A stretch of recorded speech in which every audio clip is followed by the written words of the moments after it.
ವಿಶ್ವಾದ್ಯಂತ ಪ್ರತಿ ವರ್ಷ ಸೆಪ್ಟೆಂಬರ್ ತಿಂಗಳ 3ನೇ ಶನಿವಾರವನ್ನು ಅಂತಾರಾಷ್ಟ್ರೀಯ ಕರಾವಳಿ ಸ್ವಚ್ಛತಾ ದಿನವನ್ನಾಗಿ ಆಚರಿಸಲಾಗುತ್ತದೆ.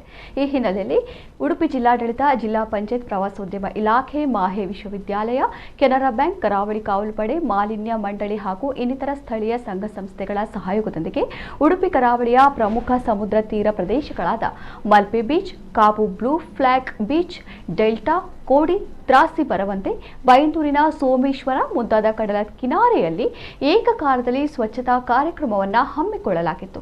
ಉಡುಪಿ ಜಿಲ್ಲಾಧಿಕಾರಿ ಸ್ವರೂಪ ಟೀಕೆ ಸ್ವತಃ ತಾವೇ ಕಸವನ್ನ ಸಂಗ್ರಹಿಸುವುದರ ಮೂಲಕ ಚಾಲನೆ ನೀಡಿದರು. ನಂತರ ಪರಿಸರ ಜಾಗೃತಿಯುಳ್ಳ ಭಿತ್ತಿಪತ್ರವನ್ನು ಬಿಡುಗಡೆಗೊಳಿಸಿದರು. ಈ ಸಂದರ್ಭದಲ್ಲಿ ಪ್ಲಾಸ್ಟಿಕ್ ಬಳಸದಂತೆ ಪ್ರಮಾಣ ವಚನ ಬೋಧಿಸಲಾಯಿತು. ಕಾರ್ಯಕ್ರಮದಲ್ಲಿ ಜಿಲ್ಲೆಯ ವಿವಿಧ ಸರ್ಕಾರಿ ಇಲಾಖೆಯ ಅಧಿಕಾರಿಗಳು, ಸಾರ್ವಜನಿಕರು, ಸ್ಥಳೀಯ ಸಂಸ್ಥೆಯ ಪ್ರತಿನಿಧಿಗಳು, ವಿದ್ಯಾರ್ಥಿಗಳು, ವಿವಿಧ ಸಂಘಟನೆಯ ಸದಸ್ಯರು ಉಪಸ್ಥಿತರಿದ್ದರು.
ನಮ್ಮ ಅತಿಥಿಗಳು ಬರೋ ಮೊದಲೇ ತಾವೆಲ್ಲ ಬಂದಿದ್ದೀರಿ. ಇದೇನಂತ ಹೇಳಿದ್ರೆ ಈ ಸಮಾಜಕ್ಕೆ, ಈ ಒಂದು ಕಾರ್ಯಕ್ರಮಕ್ಕೆ ತಮ್ಮ ಇರತಕ್ಕಂಥ ಕಮಿಟ್ಮೆಂಟ್ನ ತೋರಿಸ್ತಾ ಇದ್ದೀರಿ.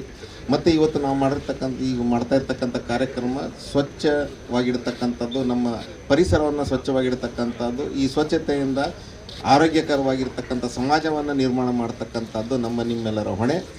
ಇದು ಒಂದು ಒಳ್ಳೆ ಅವಕಾಶ ನಮ್ಮ ಒಂದು ಸ್ವಚ್ಛತೆ ಕಾಪಾಡೋದಕ್ಕೆ. ಟೂರಿಸಮ್ ಅಂತೂ ಡೆಫಿನೆಟ್ಲಿ ಆಗುತ್ತೆ, clean beaches attract more people. But ಒಂದು ಸ್ವಚ್ಛತೆ ಕಾಪಾಡೋದು ನಮ್ಮೆಲ್ಲರ ಒಂದು ಡ್ಯೂಟಿ ಆಗಿದೆ. ವಿ ಶುಡ್ ಆಲ್ ಎನ್ಶೋರ್ ನಮ್ಮ ಬೀಚಸ್ಸು, ನಮ್ಮ ಇಡೀ ಸಿಟಿ, ನಮ್ಮ ಮನೆಗಳು, ನಮ್ಮ ಸುತ್ತಮುತ್ತ ಇರೋ ಜಾಗ ಎಲ್ಲನೂ ಕ್ಲೀನಾಗಿ ಸ್ವಚ್ಛತೆ ಕಾಪಾಡ್ಕೊಂಡು ಹೋಗೋಣ. ನಾನು ಎಲ್ಲಿ ಕಸ ಬಿಸಾಡಿದ್ರು ಅಥವಾ ಎಲ್ಲಿ ಒಂದು ಸಣ್ಣ ಚಾಕ್ಲೇಟ್ ಬಿಸಾಡಿದ್ರೆ ಅವ್ರು ಹೇಳ್ತೇನೆ ಸ್ವಚ್ಛ ಭಾರತ್ ಅಂತ ಅವರು ಎಚ್ಚರಿಸ್ತೇನೆ. ಹಾಗೆ ತಾವುಗಳು ದಯಮಾಡಿ ಜನರಿಗೆ ಸ್ವಚ್ಛತೆಯ ಬಗ್ಗೆ ಅರಿವು ಮೂಡಿಸ್ಬೇಕಂತ ಮನವಿ ಮಾಡಿ ಈ ಕಾರ್ಯಕ್ರಮ ನಿರಂತರವಾಗಿ ನಡಿಬೇಕು. ಅಂದರೆ ದಿನ ಕಸ ಜಾಸ್ತಿ ಆಗ್ತೊಂಡು ವಿನಃ ಕಡಿಮೆ ಆಗ್ತಾ ಇಲ್ಲ. ಹಾಗಾಗಿ ಎಲ್ಲರೂ ಇದರ ಬಗ್ಗೆ ಜಾಗೃತಿ ವಹಿಸಿ ಸ್ವಚ್ಛತೆ ನನ್ನಿಂದ ಪ್ರಾರಂಭ ಅಂತ ಹೇಳಿ